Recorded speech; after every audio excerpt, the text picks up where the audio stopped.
a winner in the United States that may have been projected in the United States presidential election, but the two candidates are still jostling for power. President-elect Joe Biden is now considering his own legal options if the Trump administration continues to talk of taking things to court.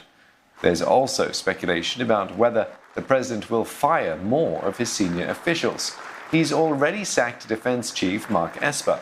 Simon Marks joins us live from Washington, D.C. for more on this. Simon, there is some concern about national security during Trump's final days in office after he abruptly fired his defense secretary. Who else may be on the chopping block? Well, look, I think the next few hours, Steve, are going to be absolutely critical in giving us all a sense of just how far President Donald Trump intends to take all of this. The firing of Defense Secretary Mark Esper yesterday was a very unusual event. I mean, normally, in the 70 days that lie between a president losing an election and his successor coming into office, you wouldn't see the losing president spend a lot of time worrying about personnel appointments because what's the point? You'll be out of power in 70 days from now. Mark Esper, of course, had crossed President Trump several weeks ago when he refused to deploy troops on the streets of American cities to confront protesters and rioters. And that was clearly deeply irritating to President Trump.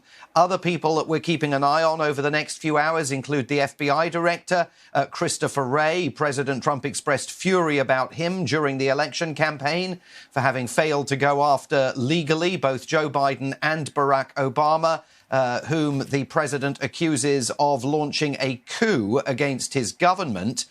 Also, CIA Director Gina Haspel may also face some questions about her continued tenure at the helm of the spy agency, and there may be others in Donald Trump's crosshairs. But again, one has to underscore this is all very, very unusual. This is not something that a president would traditionally be doing. Also unusual, the decision to ask William Barr, the Attorney General, to intervene in the election. And yesterday, he launched a probe seeking information about what he referred to as serious election violations in the United States. The response immediately to that was the resignation of a man called Richard Pilger, who directed the Election Crimes Branch of the Department of Justice. He immediately resigned and cited the awards that he had won for preserving the integrity of America's elections and for his commitment to democracy. He clearly didn't seem to think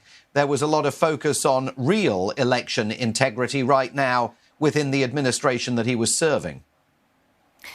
Simon, separately, we know that the South Korean foreign minister is in Washington for talks with the Secretary of State, Mike Pompeo, and I guess she would want to touch base with the incoming administration. So just walk us through, how does that work? And, you know, who are some of the people she could be meeting? Well, it is complicated, and it's complicated by the fact that there is only one president at any given moment in the United States and one administration. So even while Joe Biden gargles in the wings for what he presumes is going to be his swearing in on January the 20th, there are limits to what the Biden team can do to hold formal conversations with foreign ministers from all over the world. It is perfectly possible and likely that there will be informal conversations between the South Korean foreign minister and members of Joe Biden's national security team, the advisors that are working on his behalf. But they will have to be, by nature, informal conversations. There's no sense in which Joe Biden can be seen, or members of his team can be seen, actively to try and interfere in the running of affairs here until the stroke of midday on January the 20th. So for the moment, US foreign policy remains in the hands of Secretary of State Mike Pompeo, and those meetings will absolutely be official government-to-government meetings.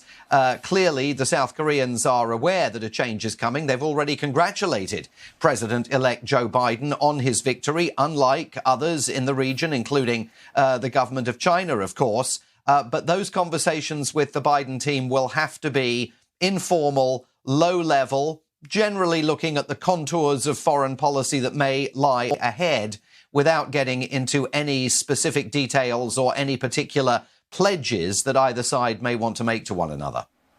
Thanks very much. Simon Marks there speaking to us in Washington, D.C.